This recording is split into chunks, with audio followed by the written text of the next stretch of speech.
హృదయపూర్వక నమస్కారాలు. నేను ఆశీస్సులు కోరడానికి వచ్చాను, ఆశీస్సులు కోరడానికి వచ్చాను.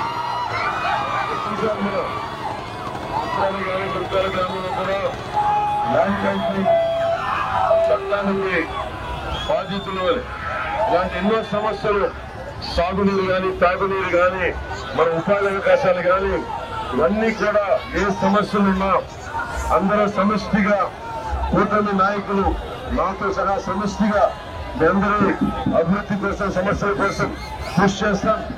అలాగే మన SEZ ఉంది.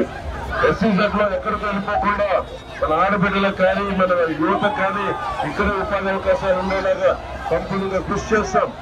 మన సాగునీటి సమస్యలు కానీ, మన ఎర్రగడ్డ మనకి ఎర్రకాలువ శుద్ధగడ్డ ఈ ప్రాజెక్టులు కూడా సంపూర్ణంగా మన రైతాంగానికి ఉపయోగపడేలాగా పురుగులు తీర్చేలాగా చేస్తాం. మీ భవిష్యత్తుకి మేము అండగా ఉంటామని తెలియజేసుకుంటూ సెలవు తీసుకున్నాను.